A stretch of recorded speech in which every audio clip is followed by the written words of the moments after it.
नमस्कार दर्शकों, अभिनव अरोड़ा नाम तो आपने सुना ही होगा। बहुत ज़्यादा वायरल बाबा है। देखिए बच्चों में आजकल इस प्रकार की जो दिमाग में चीज़ें आ रही हैं, वो सोशल मीडिया पर कहीं रील्स देखते हैं, कहीं कुछ देखते हैं, जिससे उनको ये लगता है कि बहुत सारे ऐसे छोटे-छोटे आजकल के जो बच्चे हैं वो बाबा बन रहे हैं। जिस बच्चे से दूसरे बच्चे भी प्रभावित होते हैं जिस वजह से, तो वो भी सोचते हैं कहीं न कहीं भई हम भी इस प्रकार से वायरल हो जाएँ। बस इसी प्रकार का ये बाबा है अभिनव अरोड़ा, जो आज के समय में बहुत ज़्यादा वायरल चल रहा है। हालाँकि कुछ ही समय पहले इसको रोस्ट किया गया है। काफ़ी लोगों ने इस चैनल पर अपने चैनल पर इसको रोस्ट किया है। इस पर मैं तो सिर्फ आपकी कमेंट राय जानना चाहता हूँ कि आप इसके विषय में क्या कहते हैं। क्या ये इस प्रकार से ये जो बाबा बन रहे हैं छोटे-छोटे बच्चे आज के समय में, क्या इस प्रकार से बाबा बनना अच्छा है, उचित है हमारे भविष्य के लिए, आने वाले जो बच्चे हैं उनके भविष्य के लिए? क्या इस प्रकार से ये रहेगा देश का भविष्य? जैसे कहा जाता कि बच्चे देश का भविष्य होते हैं, क्या इस प्रकार से हो सकता है? आपने देखा कि बहुत सारे ऐसे बाबा आजकल जो छोटे-छोटे बच्चे हैं, वो बहुत सारे बच्चे बाबा बन रहे हैं लगातार। आपने बहुत सारे यहाँ पे देख रहे हो कि कितने सारे बाबा यहाँ पर बच्चे ही हैं, जो आज के समय कोई तो अपने आप को बोलता है भगवान कृष्ण के अवतार, कोई कुछ बोलता है, कोई कुछ कहता है मुझे भगवान साक्षात दर्शन देते हैं। ये अभिनव अरोड़ा बोलता है कि मुझे मेरे भगवान जो कृष्ण है वो बड़े भाई हैं, कहीं कुछ है। इस प्रकार से वो बता रहे हैं अपने आप से। खैर हो सकता है भाई आज के समय भगवान तो कुछ भी कर सकते हैं, ऐसी कोई बात है नहीं है, है ना? बट समस्या ये है कि यदि वो रियलिटी है तो फिर उनका इस प्रकार से जो वक्तव्य आता है सामने समाज के, और जिसकी वजह से उन्हें रोस्ट होना पड़ता है। समस्या ये है, उन्हें रोस्ट होना पड़ता। ऐसा क्लियरिटी उनके शब्दों में है ही नहीं है कि क्लियरिटी हो कि भाई वास्तव में ये एक प्रकार का इसके पास ज्ञान है। ऐसा लगता ही नहीं उनकी वजह से, है ना?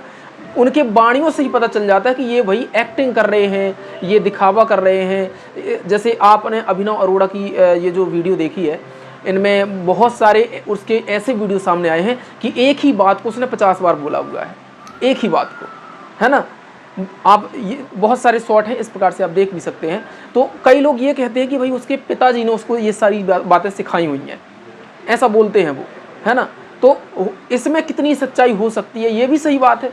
और आज के समय में देखिए ये एक प्रकार से बाबाओं का चक्कर जो बन रहा है, ना तो कोई अधिकारी है, ना कोई किसी प्रकार का ज्ञान है, मतलब बिना गुरु के भी बस ज्ञान फेंकने लगते हैं, जबकि आप जानते हैं बिना गुरु के ज्ञान होना असंभव है।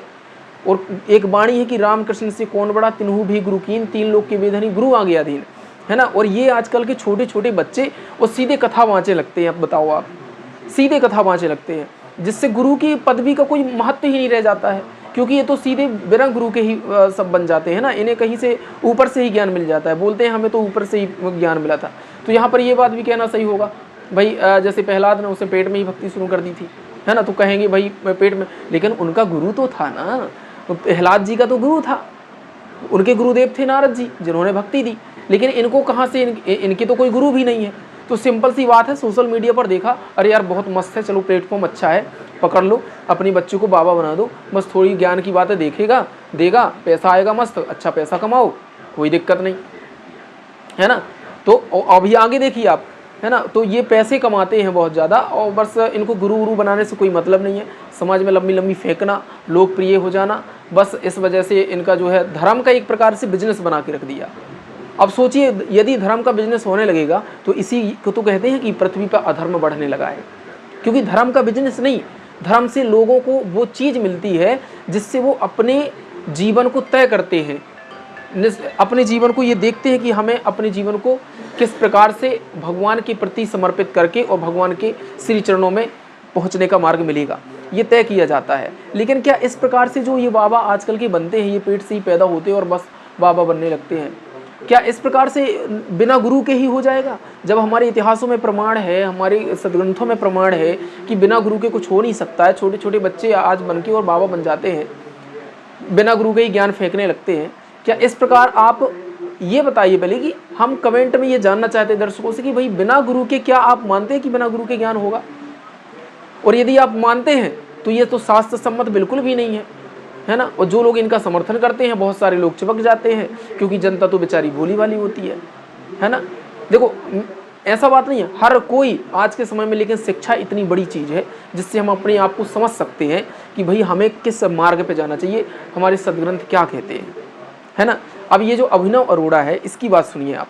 ये कई जगह जाता है और बाद में इसको जो है, जो जगत गुरु रामभद्राचार्य जी कहलाते हैं, वो भी इसको जो है रिजेक्ट कर रहे हैं। देखिए आप क्या बोल रहे हैं रामभद्राचार्य जी इसके बारे में, है ना। तो इसके बारे में मेरे पास एक वीडियो है, देखिए मैं थोड़ा सा सुनता हूँ। ANI से लिया गया था ये, तो देखिए उन्होंने क्या कहा है।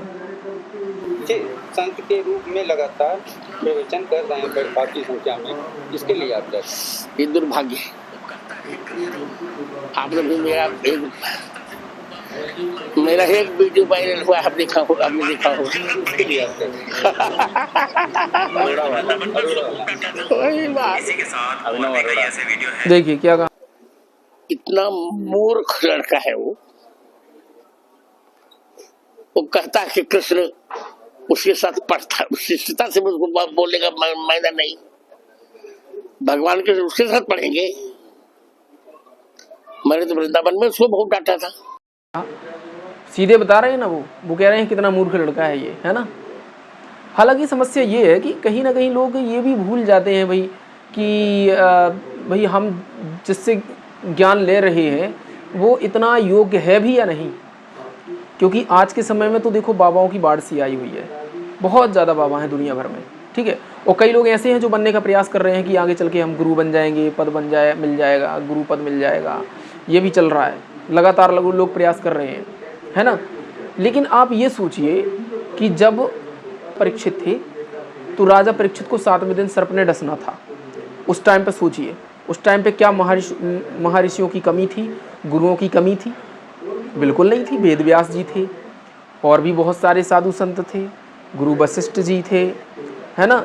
और भी जैसे विश्वामित्र जी हो गए, ये भी सनातन से थे, और बहुत सारे ऋषि मुनि थे। उनके होते हुए भी किसको बुलाया गया था कथा सुनाने के लिए? सबने कथा करने का अधिकार क्यों नहीं लिया? सबने कथा करने की हिम्मत क्यों नहीं जुटाई? वेद व्यास जी ने कथा करने की हिम्मत क्यों नहीं जुटाई? समझ रहे?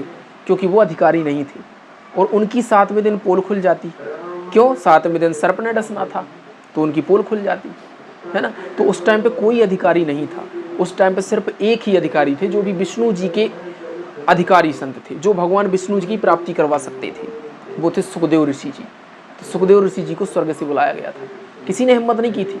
धरती पर बहुत सारे संत थे, लेकिन सुखदेव ऋषि जी को बुलाया गया, उन्होंने सुधा सागर का उनको ज्ञान कराया, जिस वजह से उनकी आत्मा जो है स्वर्ग तक जा पाई, है ना। इसी प्रकार से आज के समय में तो बहुत सारे बाबा हैं। ये निष्कर्ष इनके पास कोई वो नहीं है ना कि भाई कोई पैरामीटर है ही नहीं कि भाई इनसे आप लाभ मिल सकता आपको कि नहीं मिल सकता, है ना। लेकिन एक पैरामीटर है, आप जितने भी बाबा हैं उसको शास्त्रों से तौलिए और पता करिए कि शास्त्र सम्मत ज्ञान कौन दे रहे हैं, शास्त्रों के अनुकूल भक्ति कौन करा रहे हैं। और आपको बताएं, आज के समय में सिर्फ संत रामपाल जी महाराज ऐसे संत हैं जो शास्त्रों के अनुकूल भक्ति बता रहे हैं। यदि हम अपने ही धर्म ग्रंथों के शास्त्रों को नहीं मानेंगे तो फिर हम किस प्रकार के हिंदू हैं, किस प्रकार के सनातनी हैं? जबकि हमारे शास्त्रों में सीधे सीधे लिखा है कि हमें क्या भक्ति करनी चाहिए, क्या नहीं करनी चाहिए, कौन से आडंबर छोड़ने चाहिए, कौन सी वो भगवान की भक्ति विधि है जो अपनानी चाहिए। ये सारी चीज़ें जब हमारे शास्त्र बता रहे हैं तो हम क्यों फालतू के बाबाओं के चक्कर में पड़े रहते हैं? कहीं छोटे छोटे बच्चे बाबा बन जाते हैं, उनके पीछे लग जाते हैं, कहीं कोई अचानक से फेमस हो जाता है, उनके पीछे लग जाते हैं बिना किसी ज्ञान को परखे, और हम बस उनके पीछे पड़ जाते हैं, है ना। पहले हमें अपने सदग्रंथों को खंगारना चाहिए। आप देखिए, जगत गुरु तत्वदर्शी संत रामपाल जी महाराज जो ज्ञान दे रहे हैं वो एकदम शास्त्र अनुकूल भक्ति दे रहे हैं, उनके अलावा दुनिया में कोई भी नहीं दे रहा। इसके लिए मैं ये नहीं कह रहा कि दुनिया में कोई नहीं दे रहा, आप अपने खुद से देखिए ना कि दे रहा कि नहीं दे रहा, आपको पता चल जाएगा कि संत रामपाल जी महाराज क्या चीज़ है ना। तो दर्शकों, मेरी आपसे यही प्रार्थना है कि दुनिया में बहुत सारे बाबा हैं, सबको खंगालिए, ऐसा नहीं है। कबीर जी की वाणी है कि जब तक गुरु मिले ना सांचा तब तक गुरु करो 10 पाँचा, करते रहो, बट सभी गुरुओं की कंपेयर करो कि कौन सदग्रंथों के अनुसार ज्ञान दे रहा है। इसके बाद ही आप निर्णय लीजिए कि आप किसको गुरु बनाएंगे। धन्यवाद।